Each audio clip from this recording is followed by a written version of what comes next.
Bonjour à tous et bienvenue dans ce premier podcast Nature Secrète.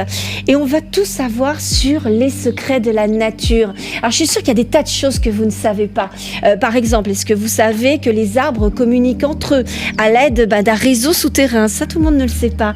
Les plantes elles-mêmes, elles ont des odeurs qu'elles dégagent pour attirer les insectes et se polliniser. D'autres vont dégager des odeurs pour repousser les prédateurs. Eh bien, la nature, elle a des pouvoirs très grands, immenses, qu'on ne connaît pas forcément. Elle est plus vivante, intelligente et solidaire qu'on ne peut le croire. Et si nous, les humains, nous nous inspirions de la nature, ce serait pas mal. Alors on va en parler avec notre invité aujourd'hui, c'est Marc-André Sellos. Bonjour Marc-André. Bonjour. Je suis ravie et vraiment très fière de vous avoir. J'ai eu du mal à vous avoir, parce qu'entre 2 avions, 2 conférences, vous êtes quelqu'un de très occupé. Vous êtes professeur au Muséum national d'histoire naturelle et avec vous, on va parler de cette nature, de tous les pouvoirs qu'elle a, qu'on ne connaît pas forcément. Et la première chose que j'ai envie d'évoquer avec vous, c'est justement le pouvoir de la forêt et des arbres. Quand on va dans la nature, qu'on se balade, qu'on se promène, on a toujours ce sentiment de puissance et de force. C'est dû à quoi ? Alors c'est compliqué parce que c'est à la fois biologique et culturel. Souvent quand vous allez en forêt, c'est un moment où vous vous reposez. Donc évidemment, vous reprenez pied dans votre vie est plus agréable. Bon. Mais il y a quand même des données biologiques qui montrent par exemple que les sons de nature améliorent la santé. On a des travaux publiés qui montrent que quand on a des bruits de nature, on peut, par rapport à des gens qui sont dans une situation où ils vivent sans ces bruits de nature, réduire le stress de 40%. Améliorer la santé d'un facteur 1,5, c'est-à-dire avoir moins de menus problèmes. Ça guérit pas de tout, mais c'est quelque chose qui protège des maladies, au-delà sans doute d'aspects purement culturels. Et je vais vous dire, il y a une raison bien simple pour ça. Nos ancêtres ont été sélectionnés pour vivre dans la nature. Ils sont adaptés à ça.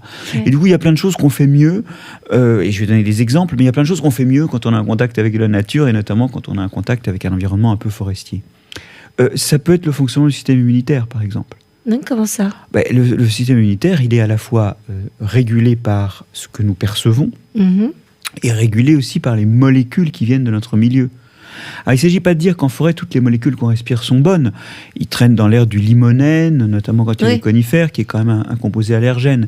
Bon, mais il y a quand même des molécules qui peuvent aider, et c'est décrit in vitro. Alors souvent, on en fait, c'est des études in vitro sur des cellules cultivées dans une boîte de pétri, on montre qu'elles fonctionnent mieux quand on rajoute telle ou telle molécule. Alors il faut faire attention, c'est des travaux qui sont un peu étroits, parce que nous, on n'est pas un tas de cellules dans une petite boîte de culture. Mais enfin, on a quand même des preuves qu'il y a des molécules actives. Vous savez, les plantes, elles émettent énormément de molécules. Là, je ne suis plus dans les sons, je suis vraiment dans ce qu'émettent les plantes. Les plantes émettent 9 fois plus de molécules dans l'atmosphère que toute l'humanité. D'accord. Ça explique que quand vous regardez au loin, il y a cette espèce de nimbé bleu. Plus c'est loin, plus c'est bleu. Parce qu'en fait, ces molécules, ce sont surtout des terpènes qui laissent plutôt, donc, qui forment des mini-gouttelettes dans l'air, qui laissent bien passer la lumière bleue et pas tellement la lumière rouge. Du coup, plus vous regardez loin, plus ce qui vous arrive, c'est ce qui est bleu, et moins il en arrive, parce que quand même, c'est un peu filtré. La ligne bleue des Vosges, comme on dit, le nimbé bleu qui est à l'horizon, c'est la preuve de ces émissions. Ces émissions, nous les respirons. Inévitablement. Et donc, elles ne sont pas sans effet sur nous. Alors, ce qui est certain, c'est qu'il vaut mieux vivre près de la nature que loin de la nature. Il y a ce chiffre établi au Pays de Galles qui montre que chaque fois qu'on vit 350 mètres plus loin de la nature, on a 5% de risque de désordre ou de troubles mentaux en plus. D'accord. Alors, il y a des facteurs socioculturels qui jouent aussi, des facteurs de mode de vie, de qualité de vie qui jouent, mais quand même, nous sommes des bestioles faites pour vivre dans la nature. Enfin, faites, sélectionnées pour ça. Et on s'en est échappé peut-être un peu vite. Alors maintenant, la question, c'est pourquoi la forêt en particulier nous donne cette impression-là. Oui, c'est ça, parce qu'il y a peut-être aussi ce côté que nous, humains, on est toujours dans le stress, dans la rapidité. Comme si on avait un timing pour vivre, pour tout vivre. Alors que les arbres, eux, quelque part, ils ont le temps. Et ils vivent, ils grandissent lentement, ils prennent le temps. Alors là, sur le timing, on voit très bien qu'on a une accélération moderne. Et quand on regarde la vie de nos anciens, ou quand on regarde d'autres populations que les populations occidentales, on voit que les gens sont lents au point que même des fois on se dit qu'est-ce que c'est que ces gros lourdeaux qui foutent rien. Peut-être, en fait, sont-ils plus proches du rythme optimal et eux ne souffrent pas de l'explosion actuelle de burn-out. Ouais. Bon. Donc, effectivement, c'est une des choses qui est là, dans l'état d'esprit qu'on a. Vous êtes mis en forêt parce que vous reconnectez à un rythme qui est un rythme que vous pensez être celui de la forêt, mais qui est surtout le rythme, je vais vous naturel, dire, quelque part. Mais surtout le rythme de vous quand vous commencez à vous reposer. Ouais, ça commence à être votre rythme. Et ça, c'est un biais, c'est-à-dire que c'est quelque chose que vous pouvez voir dans une prairie aussi. Mais j'en reviens à la forêt. Il y a quand même effectivement aussi un sentiment forestier particulier. Moi, en tant que naturaliste, j'avoue que c'est quand même là que je prends le plus mon pied, plus que dans une prairie. Bon, je suis pas sûr que je sois pas un peu plus excité sur le rivage, à marée basse en Bretagne. Mais bon... Bon, alors, il faut choisir, hein, parce que... cette forêt, quand même, elle a quelque chose qui nous impressionne beaucoup. Ouais. Parce que nous, mine de rien, on est des gros organismes, et on est fascinés par ce qui est un peu plus gros que nous. Et les arbres font partie des choses qui nous en imposent. Ils nous en imposent par leur longévité, qui est quand même largement supérieure à la nôtre. On y reviendra sans doute. Ils nous imposent par leur taille. Et quand c'est gros, ça nous... disons qu'il y a des livres qui ont été écrits sur la vie des arbres, pas sur la vie des pâquerettes. Non. Et ça, c'est symptomatique de notre attention au monde. Quand c'est gros et impressionnant, on se dit on est impressionné je suis petit. Ouais. Et c'est parce que je me crois grand que ce qui me rend petit m'impressionne. Mais c'est vrai que moi, par exemple, quand je vais en forêt, que je vois un arbre qui est grand, qui est puissant, qui en impose, à chaque fois, je me dis, il a dû en voir des choses, cet arbre. Il a sûrement des choses à raconter. Il y a ce sentiment quand même de puissance et puis de longévité qu'on n'a pas, nous, êtres humains.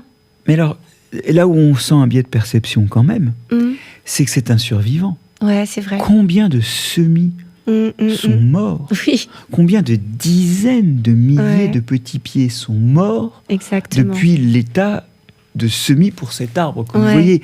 Il y a une concurrence pour la lumière, il y a des maladies, il y a des herbivores qui viennent manger les feuilles. Il a dû se battre. Il a dû se battre, cet arbre, pour exister. Il a aussi eu de la chance. Hein. Évidemment, génétiquement, il doit être en bonne forme, mais il a quand même eu de la chance. Et la façon dont il a dû se battre, par contre, c'est qu'il investit énormément pour faire un tronc. Et là, j'aimerais relativiser la superbe de l'arbre. L'arbre, c'est quand même une machine à compétition qui investit énormément dans la compétition au point d'être sous-performant pour tout un tas d'autres opérations. Les arbres, par exemple, comme pour être un arbre en forêt, il faut avoir un tronc qui porte les feuilles au-dessus des autres, ou au moins... Oui, il faut qu'il aille chercher cette lumière, en fait. Ils surinvestissent dans le développement du tronc, ils font un cerne par an. Et donc, ils ont une maturité sexuelle, ils se reproduisent pas tout de suite, alors que les plantes annuelles... elles font des graines tout de suite, et ils en font beaucoup moins. Un chêne, ça fait quoi? Ça fait quand même. Plusieurs dizaines de milliers de glands par an oui, maximum. Quand même. Certaines années. Attention, les arbres ne font pas des fruits tous les ans. Oui, c'est vrai, je crois que c'est tous les 3 ans pour les hêtres. C'est irrégulier. C'est d'ailleurs une façon de déstabiliser complètement l'organisation des insectes ou des champignons qui mangent les semis. Parce qu'il y a des années, il y a des périodes indéterminé en temps où il n'y a pas de semis, ou très peu. Du coup, là, ils crèvent de faim, puis brutalement, il y a beaucoup de semis et quelques-uns survivront. Donc, n'empêche que c'est pas tous les ans, avec une maturité sexuelle à 30-40 ans, en fait, l'investissement dans le tronc est un investissement énorme, très coûteux, annuel, et en fait, c'est une bête de compétition avec ceci que les autres fonctions biologiques ne sont pas aussi bien remplies que si elles étaient remplies prioritairement. Du coup, il y a aussi bien des plantes annuelles, qui effectivement sont pas très compétitives pour la lumière, mais au moins elles font des graines tout de suite, et elles en font plusieurs milliers de fois de plus, compte tenu de leur masse, qu'un chêne, puisque le bien chêne, sûr, lui, il fait d'abord du tronc, et dans ses branches aussi. Et il y a de la place aussi pour ceux qui gagnent la compétition par la lumière, au prix d'une sous-efficacité reproductive. D'ailleurs, vous le savez, ça. Que fait-on sur les arbres fruitiers et sur la vigne pour avoir plus de fruits? On les taille. Et on retire des branches qui ne vont pas grandir, de façon à ce que l'investissement dans les fruits, qui sont après tout les organes reproducteurs, même si on les boulotte, à la base, les plantes font ça parce que ça porte des graines, l'investissement reproducteur est plus important. C'est vrai. Donc, c'est une option, mais c'est pas l'option avec un grand H. Oui, c'est vrai. Vous permettez cette blague. C'est pas le must. Mais nous, quand c'est grand, ça nous fascine. Ah bah ça nous fascine, on est impressionnés et c'est vrai qu'on est toujours impressionné par un chêne, par un cyprès qui est grand ou d'autres. Alors on va parler maintenant du moyen de communication des arbres entre eux et ça c'est assez impressionnant. Certains scientifiques parlent du Wood Wide Web, c'est-à-dire on a le mot web dedans qui est le mot de communication. Alors nous, les êtres humains, on communique énormément par Internet, justement. C'est un peu notre système de communication actuel. Tout le monde est sur Internet, on communique, on voit la croissance des réseaux sociaux. Mais les arbres, ça fait des millénaires et des millénaires qui communiquent par un réseau souterrain. Alors expliquez-nous, Marc-André, ce que c'est que ce réseau souterrain. Alors, avant d'entrer dans ce réseau souterrain, je voudrais vous rappeler qu'il, comme nous, il communique aussi par voie aérienne. Bien sûr. Vous et moi, en ce moment, on communique par voie aérienne. Bien sûr. Alors, eux, c'est pas des vibrations, mais il y a énormément de molécules émises par un arbre qui servent de signaux aux arbres voisins. Oui, c'est ça. Et en fait, ils notamment, s'alertent par exemple, en cas de danger, en cas de feu ou quoi que ce soit. Là, il y a des mouvements de feuilles. Comment ça se passe, cette communication ? Ils émettent souvent des molécules qui permettent, quand une feuille a un stress, d'avertir de ce stress les feuilles voisines, sans avoir à repasser par les branches et tout, parce que finalement, deux feuilles qui sont côte à côte, elles peuvent communiquer par des branches très très différentes. Donc si le signal doit circuler dans toute la plante, non seulement il va arriver à d'autres feuilles qui ne sont pas soumises au même stress, mais en plus il va mettre du temps à arriver à la feuille voisine, qui n'est pas forcément sur la même branche. Donc émettre des gaz comme molécules d'alerte, c'est une bonne solution pour arriver à avertir les feuilles voisines plus vite. Mais les voisins vont en profiter. D'accord. Et effectivement, on a, en cas d'attaque, par exemple, d'insectes pathogènes, on a des molécules qui sont émises qui peuvent prémunir les voisins, qui vont percevoir ce signal d'alerte parce qu'ils sont de la même espèce ou que ces signaux d'alerte sont conservés entre espèces. Et donc, la communication par voie aérienne, c'est une communication qui n'existe pas que chez nous. Les plantes l'utilisent aussi. Ma deuxième remarque, c'est que on parle souvent des communications chez les arbres, mais ce que je vais dire marche aussi pour des petites plantes. Sauf que comme on s'intéresse moins aux petites plantes, eh bien, on en parle plutôt à propos des arbres. Mais le réseau qu'on va décrire existe aussi entre les petites plantes annuelles, dans les prairies. Donc ça, c'est génial. Ça veut dire qu'il y a vraiment un danger, par exemple, de parasites. L'arbre va communiquer par ses feuilles, va avertir toutes les feuilles, avertir forcément les autres arbres qui le côtoient. Et tout ça va se propager, mais à quelle vitesse ? Pas sûr. Alors, déjà, pas très loin. On est sur 50 cm, 1 mètre. Mais comme les branches sont souvent mélangées, les feuilles sont souvent proches, ça marche. Ouais. Et puis ça peut marcher de proche en proche sur de plus grandes distances. Notez bien que je ne suis pas sûr que ce soit sélectionné, cette histoire-là, dans l'évolution. Ouais. Je pense que ce qui est sélectionné, c'est la meilleure façon de s'avertir soi-même. C'est ça. Et que comme ça passe par voie aérienne, les voisins épient. Voilà. Donc c'est un peu, sans doute, un sous-produit de l'auto-avertissement optimal que d'avertir ses voisins, parce que les voisins, c'est quand même des compétiteurs. Hein. C'est ça. Surtout quand vous avez dû faire un tronc pour être plus grand qu'eux, c'est bête de les avertir quand quelqu'un arrive au bout. Donc ça veut dire qu'en fait, la nature humaine qui est aussi un peu comme ça. Hein. Ah ouais, la vue de la coopération, là, il n'y en avait pas forcément. Ouais, voilà, c'est ça. Sachant qu'il y a quand même aussi de la coopération, et ça, j'y viens. Ce fameux réseau dont je parlais, c'est le réseau des champignons mycorhiziens. Alors, il faut peut-être expliquer le champignon mycorhizien, qu'est-ce que c'est exactement ? Pour un mycologue comme moi, ça parle beaucoup, c'est là-dessus que travaillent mes équipes de recherche. Les plantes, 9/10 des plantes ne sont pas capables de se nourrir seules dans le sol. Elles sont associées au niveau de leurs racines à des champignons, auxquels elles donnent du sucre.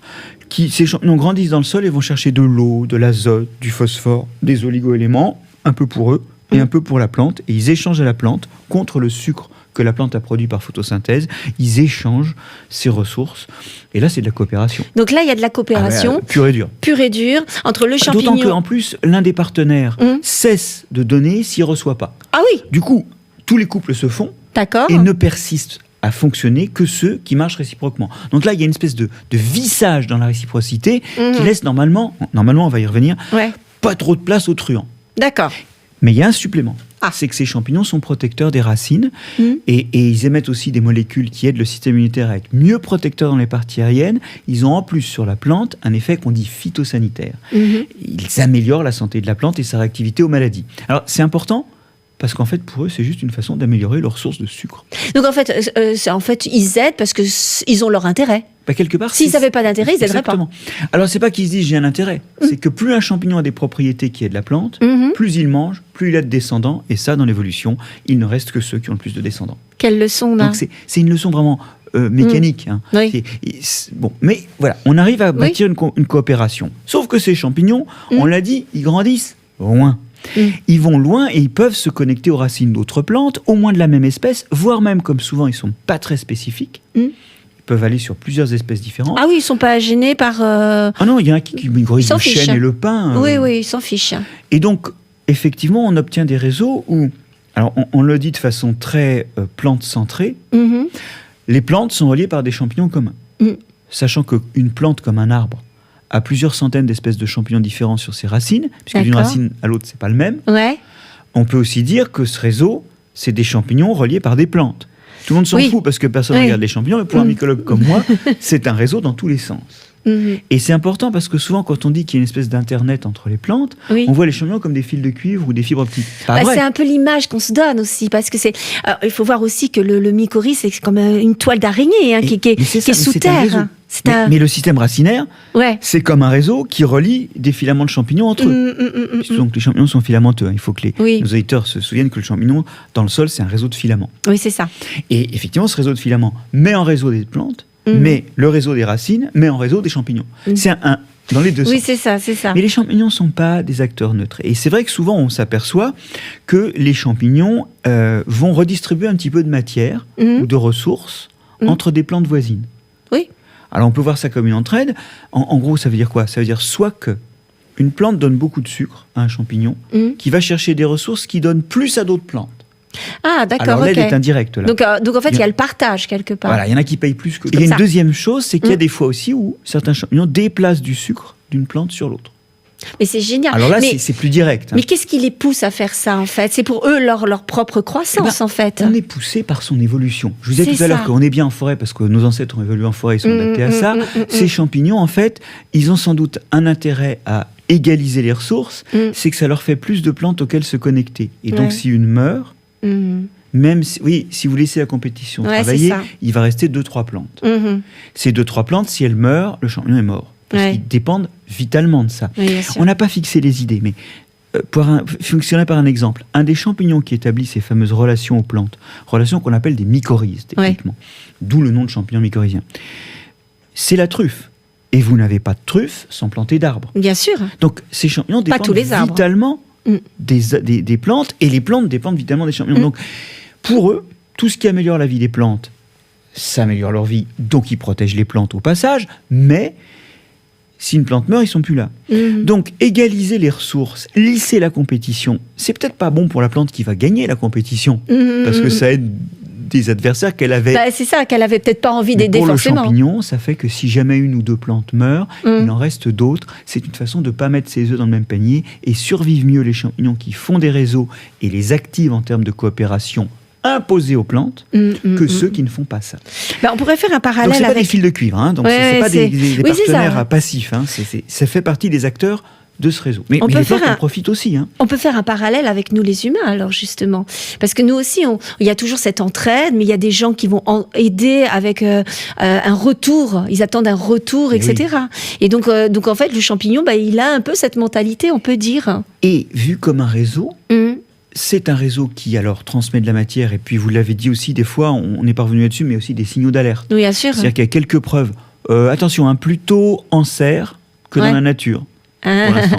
Que quand une plante est attaquée, il y a des signaux qui passent, non pas par l'air, mais par le biais des champignons. Alors ça pareil, et qui avertissent les plantes voisines. Donc par exemple pour les maladies, pour des choses... Quand dans un pot, vous avez 3 plantes, et puis l'une d'entre elles est isolée des autres par une petite membrane qui dans le sol ne laisse pas passer les champignons. D'accord. Vous attaquez avec un puceron la plante qui est connectée par des champignons à la deuxième, mais pas à la troisième, et vous apercevez que la deuxième déclenche des réponses au puceron qui sont donc préventives, alors que la troisième, celle qui n'est pas connectée aux deux autres, elle déclenche pas de réponse. Donc c'est que le signal n'est pas passé par l'air, il est passé par les racines. Par la communication, par les champignons. C'est fabuleux quand même. C'est donc un réseau, mais attention, c'est un réseau comme les nôtres. Regardez Internet, c'est un lieu de coopération.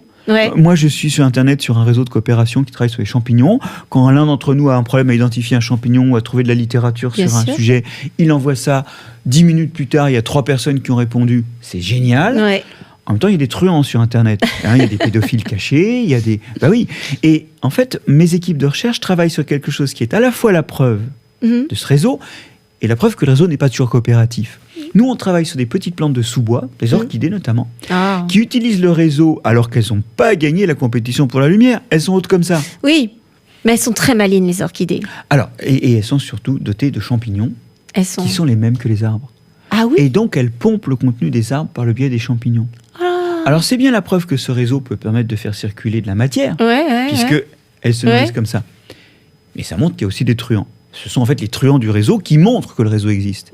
Ces orchidées sont soit des orchidées photosynthétiques, vertes, mais leur photosynthèse n'est pas très efficace, parce qu'à l'ombre de la forêt, c'est pas terrible, soit des orchidées qui sont maintenant privées de chlorophylle. Et donc du coup... Comme la néocynide d'oiseau. Donc elles ne font pas du tout la photosynthèse, et elles reposent entièrement sur l'extraction de sucre par le biais du champignon sur les arbres voisins. D'accord. Il y a aussi des plantes de la famille des bruyères qui font ça. Ah, les bruyères aussi. Donc elles sont soit photosynthétiques, soit elles se sont débarrassées de la photosynthèse parce que l'exploitation du réseau marche bien. Et ça, c'est important parce qu'on a fait dire beaucoup de choses à ces réseaux. Et du coup, il y a des gens qui ont dit non, mais les gens exagèrent, la coopération s'est pas montrée dans le cas général, ce qui est vrai. Le passage de matière nutritive d'une plante à l'autre, c'est pas montré dans le cas général, c'est vrai. Et ces gens-là ont été un petit peu loin, ils ont voulu retourner le balancier en disant et l'existence de ces réseaux n'est pas tellement démontrée. Non. Ça, c'est sûr, ces réseaux existent. Moi, je les connais par ces plantes qui se sont adaptées à leur existence au point, des fois, de n'être plus vertes. Mais ça ne veut pas dire que c'est des réseaux coopératifs. Ce sont des réseaux pour le pire et le meilleur. Et vous savez quoi ? C'est la loi de la nature. Dans la nature, il y a le pire et le meilleur. Et c'est ça. Comme chez les humains, il y a le pire et le meilleur. Et c'est vrai que là, avec vous, on apprend la force de cette nature, ce qu'elle peut développer pour survivre, pour exister, pour sauver ses congénères quelque part. Et c'est fabuleux. Il y a des chiffres, je crois, qui sont impressionnants aussi. C'est la taille de ce champignon, justement. On l'estime à quelle taille et à quel âge ? Alors, il y a des chiffres très variés qui courent, c'est vrai. Parce qu'il y a des tailles variées. La taille du réseau de filaments microscopiques des champignons peut être énorme. Si vous avez déjà vu un rond de sorcière, vous avez des champignons en cercle. Alors, vous les voyez en automne parce qu'il y a les petites parties que vous voyez qui sont en fait, les parties font les spores, des toutes petites cellules qui vont être propagées dans l'air, tomber et refaire un réseau de filaments microscopiques. C'est pour ça qu'on ne se dit pas, tiens, je connais où il y a des pleurotes, mais je ne te le dirai pas où c'est. Parce qu'effectivement, ils reviennent chaque année. On va dire le nom du mycélium. Le réseau de filaments, le mycélium survit plusieurs années. Et donc, il y a des coins à pleurotes, voilà. Quand vous avez un rond de sorcière, c'est le même individu. D'accord. Il y a une spore qui est tombée au milieu. Et alors, elle a grandi en toute direction. Elle mange de la matière morte dans le sol. Au milieu, elle meurt parce qu'il n'y a plus rien à manger. Et tout le cercle, c'est un individu qui est microscopique dans toutes ses parties. Mais le cercle d'un rond de sorcière peut faire plusieurs mètres de diamètre. Et comme il croît à 20 cm de diamètre par an en moyenne, faites la division. S'il fait 1 mètre de diamètre, il a 5 ans. S'il fait 5 mètres de diamètre, il a plus d'une vingtaine d'années. Alors, c'est important parce que on ne le réalise pas toujours. Les champignons, ils peuvent être grands et vieux, même s'ils sont microscopiques dans toutes leurs parties. Et le chiffre record dont on parlait juste avant d'enregistrer... parce que c'est assez impressionnant quand on entend ce chiffre. Je vous laisse le dire. 960 hectares, probablement plus de 800 tonnes, l'équivalent donc de plusieurs baleines bleues, les plus grosses baleines qu'on a, qui elles sont scotchées à 120 tonnes. C'est pas beaucoup par rapport à ça. Et un âge estimé entre 2 et 8 000 ans, ça dépend comment on estime. Mais la vitesse de croissance fait qu'il y a minimum plusieurs milliers d'années. C'est incroyable. C'est dans l'Oregon, la forêt de Malheur. Mais dans les forêts suisses, on a aussi des individus comme ça qui sont très grands. On sait que c'est le même individu partout parce qu'on a étudié génétiquement la chose et on sait que c'est le même individu. Comme ça, il peut faire 960 hectares. Enfin, c'est incroyable. Alors ça, c'est un parasite. Quand on y réfléchit. C'est pas un champignon mycorhizien. Pour les champignons mycorhiziens, 25-30 mètres de surface, c'est le maximum de ce qu'on a décrit. Mais alors par contre, oui, c'est déjà énorme. C'est déjà énorme parce que quand on pense tous les arbres, tous les végétaux qui peut relier ça, en 30 mètres, c'est ça fait un réseau énorme. Ça fait un âge remarquable parce que quand même, avec des vitesses de croissance de quelques centimètres par an ou quelques dizaines de centimètres par an. Vous êtes à 150 ans. On est sur des champignons séculaires ou multiséculaires. Et ça, on ne le réalise pas parce que, et ça, on revient à ce qu'on disait au début, les grands organismes, on les voit et on dit, waouh, l'âge des arbres. Les petits organismes, on ne les voit pas, mais on ne réalise pas qu'ils peuvent être aussi vieux aussi. Et la séduction du microscopique, la séduction du minime, c'est quelque chose qu'on a du mal à faire vivre. Moi, j'avais essayé de le faire vivre dans mon premier livre de vulgarisation, Jamais seul, où je montrais comment les microbes, finalement, construisaient le monde. Mais alors qu'on voit le monde et que le monde est largement construit par des microbes, on a beaucoup plus de mal à voir les microbes derrière le monde que les arbres derrière une forêt. C'est vrai. Il faut se méfier de ça. Ouais. C'est pas une raison pour pas regarder les forêts. Non. Mais vous voyez que derrière la forêt, il y a aussi des microscopiques. Bien sûr. Non, mais c'est extraordinaire ce que vous racontez. Et on peut peut-être parler des arbres les plus vieux, parce que c'est assez impressionnant, là aussi, les chiffres. Je crois qu'il y a un arbre qui a plus de 5000 ans, enfin, qui est... il y avait le Mathusalem, je crois. C'est qui a été détrôné. Il y a un autre arbre qui a été trouvé, qui est encore plus vieux. Oui, alors on a des arbres, effectivement, où on voit que le tronc a plusieurs milliers d'années. Vous savez, on peut faire ce qu'on appelle des carottes, c'est-à-dire qu'on fait un prélèvement de bois, puis après on regarde, alors souvent à la loupe, parce que ces arbres-là ont pas forcément des croissances rapides, et on compte le nombre de cernes. Et à partir de là, on peut déterminer l'âge. Je vais vous dire, en fait, et c'est là qu'on voit qu'on a du mal à se départir de notre modèle humain. C'est ça. Tout le monde voit un arbre comme un tronc. Eh bien, je suis au regret de vous le dire, la plupart du temps, un arbre, c'est pas un tronc. Alors c'est quoi ? C'est un système racinaire. C'est un système. Et vous savez que quand on coupe un arbre, des fois, il y a des rejets de souches. Bien sûr. Chaque fois qu'en forêt, vous voyez des arbres connais, c'est-à-dire plusieurs troncs qui convergent, c'est qu'il y a eu un tronc au moins qui a été coupé, peut-être plusieurs fois, et il y a des rejets de souches qui ont poussé, et plusieurs d'entre eux, qui sont donc soudés par la base, ont survécu. C'est un peu comme l'iceberg. En fait, le plus grand, il est sous terre. En fait, c'est ce qu'on ne voit pas. En fait, ce qu'on voit, c'est une partie du végétal, alors, une partie de l'arbre. Il y a déjà ce gros tiers souterrain. Et puis, il y a cette idée que, finalement, c'est le même individu qui a repoussé. Ouais. Ça, c'est fabuleux. Et il y a des fois des individus, des espèces d'arbres, notamment des peupliers, qui font des drageons. Alors les drageons, c'est une façon de refaire des troncs à partir de bourgeons formés sur les racines. Vous avez ça sur les élantes, vous avez ça sur les mimosas. Ceux qui ont un jardin, qui ont coupé un élante ou un mimosa, savent que pouf, il en ressort plein, parce qu'à ce moment-là, il y a plein de drageons qui se forment et plein de troncs, mais c'est le même individu. Et là, c'est marrant parce que vous allez directement sur ma troisième partie de ce podcast, qui est la Renaissance. Naturellement. Alors, allons-y, parce que pour le coup, vous pouvez tuer le tronc. C'est une vision de l'individu qui nous rappelle que nous, quand on coupe notre tronc en deux, c'est fini. Nous, c'est fini. Nous, caput, fini. Mais l'arbre a une plus grande longévité que ses troncs. C'est pas toujours vrai. Les conifères, quand vous les coupez à ras, beaucoup ne font pas de rejet de souche. Donc ils sont morts. En revanche, petit 1, leurs racines ne sont pas toujours mortes. Il arrive qu'il y ait des fusions avec des systèmes racinaires voisins, et des arbres voisins récupèrent ces racines zombies. Non plus de troncs, mais qui leur servent par biais de fusion racinaire, d'une part, et d'autre part, si c'est pas des conifères, il y a toujours un espoir que ça reparte et que donc l'individu ne soit pas mort. Comme quoi, la renaissance, la résilience, tout ça, c'est possible dans la nature, et bien sûr chez l'être humain d'une façon différente, bien évidemment, mais comme quoi ce n'est jamais mort. D'ailleurs, on dit souvent qu'après des terres brûlées, il y a la renaissance, parce que justement la nature sait renaître de façon assez incroyable. Par exemple, là, on peut parler des feux de forêt qu'il y a eu, qu'il y a chaque été malheureusement en France. Les gens sont désespérés, la nature semble morte, désertique, finie, et pourtant elle va renaître. Elle va renaître très rapidement. Oui, alors ça, c'est le propre du vivant. Les catastrophes existent. Il faut comprendre que l'incidence des feux de forêt est moindre en présence de forestiers que sans forestiers. Ça, on a du mal à le réaliser. Bien sûr. Mais ça a été très bien étudié sur les microcharbons qu'on trouve dans les sols au Canada et qu'on peut dater par carbone 14. Ils datent les différents incendies.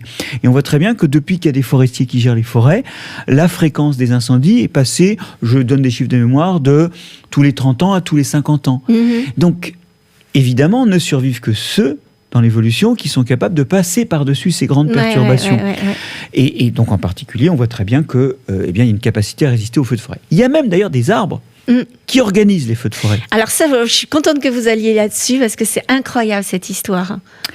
C'est une façon de faire place nette des compétiteurs. C'est ça. Donc c'est des arbres qui sont très inflammables, comme les eucalyptus. C'est une raison pour laquelle il ne faut pas planter d'eucalyptus en France, parce que c'est les feux qu'on a eus en Australie, bien sûr, il y a des conditions climatiques, il y a le changement climatique qui les explique. Mais c'est sur des espèces qui sont inflammables. Et cette flammabilité, qui est née notamment à la volatilisation de terpènes, on en parlait tout à l'heure, ces composés-là, qui vont permettre que des fois, quand il y en a vraiment beaucoup, le feu peut se propager dans l'air en brûlant des terpènes et peut embraser les houppiers l'un vers l'autre. Donc, ces plantes, en fait, elles sont adaptées à cette renaissance parce que souvent, elles ont ce qu'on appelle de la sérotinité. C'est-à-dire que les graines ne tombent pas. On a un petit peu ça sur les pins chez nous. Oui. Les graines restent dans des... Alors ça, vous parlez des conifères, avec les graines qui restent dans les cônes. Mais c'est le cas aussi de beaucoup de plantes de la famille des eucalyptus. Parce que les conifères... Ou des protéacées. En fait, les conifères, le nom vient de leurs fruits, qui sont en forme de cônes. Et ces cônes sont une réserve. Ils ne s'ouvrent pas forcément très vite. Non. Et en fait, ils sont très fermés, et eux contiennent les graines. Par et contre, ils vont s'ouvrir. Quand il y a un feu, ils s'ouvrent. Et en plus, un certain nombre de molécules produites par les feux, comme les butanolides, sont des inducteurs de germination des graines. C'est ça. Alors, ça existe aussi chez des eucalyptus et des plantes de la famille des myrtacées, c'est des eucalyptus, des protéacées. Les fruits sont durs, les graines ne sortent pas, ils sont durs et massifs, résistants au feu. Par contre, quand il y a un feu, ça se contraint, ça se contracte, ça s'ouvre, les graines tombent, leur germination est induite par les molécules qui restent après les incendies. Et comme il y a place nette, en fait, les vieux se suicident en faisant place à leurs jeunes à eux, plus qu'aux jeunes de ceux qui étaient en compétition avec eux. C'est ça qui est fou. Et donc, effectivement, il y a des adaptations qui vont jusqu'à utiliser les perturbations comme un moyen de compétition. C'est assez étonnant. Mais vous savez, il y a d'autres perturbations tout à fait étonnantes. Et si on revient à la capacité à faire des drageons et à se multiplier, il y a quand même un arbre étonnant dont il faut qu'on parle. Ah, lequel? Le hêtre? Parce qu'il couvre 43 hectares. C'est lequel? Il est fait de plus de 45 000 pieds. C'est Pendeau. On l'appelle Pendeau parce que pendérer, c'est s'étendre. Pendeau, c'est une forêt en fait. Mais c'est le même individu génétique qui couvre 43 hectares, 45 000 pieds. Selon la façon dont on estime la vitesse où il a pu drageonner et faire de nouveau, on pense qu'il a entre 5 et peut-être 80 000 ans. Et là, ça veut dire un truc étonnant. Il se trouve dans le Canada, dans l'ouest du Canada. Et là, c'est étonnant parce que 80 000 ans, même 5 000 ans, vous avez des événements climatiques complètement incroyables. Il a survécu à ça. On a des pollens dans les lacs autour qui montrent que, sinon lui, du moins, cette espèce était là. C'est un Populus tremuloides, ça ressemble au peuplier tremble de chez nous. D'accord. Et en fait, vous voyez une forêt là où en fait il n'y a qu'un seul individu. Alors ça, c'est en fait sans doute le plus grand arbre et un des plus vieux. Et cet arbre remarquable, vous imaginez qu'il a survécu à des changements climatiques. Mais tout ce qu'il a vécu, c'est incroyable. Et s'il a 80 000 ans, et là, comment il se porte aujourd'hui? Il a eu au moins une glaciation dans les pattes. Très bien, tout va bien pour lui. Parce que là, on a le réchauffement climatique. Il continue de s'étendre, comme son nom l'indique. Je m'étends. Oh là là. Et donc, la résilience est absolument phénoménale, mais attention. C'est pas parce qu'il y a des résilients extraordinaires que les changements ne peuvent pas provoquer des catastrophes. Et il ne faudrait pas déduire de ce que je viens de dire que c'est bon, le changement climatique. Non, on sait que ces 10 dernières années, la forêt française a 80% de maladies en plus, qu'elle a divisé par 2 son rythme de photosynthèse et sa capacité à fixer du carbone. Donc, attention, le changement climatique, ça va mal se passer. Mais ça ne veut pas dire qu'il n'y aura pas des survivants. Et autant ces survivants ne feront pas forcément la forêt dont on a besoin, autant je pense que la biodiversité est inextinguible. La seule chose que l'on peut éteindre, c'est cette forme de biodiversité qui fait que nous vivons en bonne santé et que nous pouvons nous balader dans une forêt agréable. C'est une très belle conclusion en tout cas. Je crois qu'on a fait le tour, on a abordé tous les sujets, on a vu justement cette nature secrète, ces pouvoirs de la nature et les leçons qu'elle peut nous apporter et nous donner. Merci beaucoup Marc-André. Merci de cette occasion de parler de plantes. Mais c'est à vous écouter, je vous écouterai encore des heures. Juste, je voulais parler de votre actualité. Vous avez un livre qui sort cette année.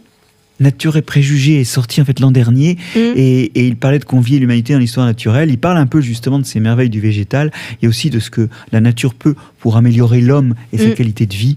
Oui. Et puis en février, ce sera la biodiversité comme un humanisme au Seuil, où là je parlerai un peu de la façon dont en fait nous sommes construits et cousus de biodiversité et d'autant plus de motivation donc de la préserver. Écoutez, merci beaucoup et c'était fabuleux. Je suis vraiment fière et heureuse que vous soyez le parrain de ce podcast. Longue vie au podcast et merci de votre accueil. Merci à vous d'être venu. Et puis nous on se retrouve très vite pour un prochain podcast. Merci beaucoup. Merci.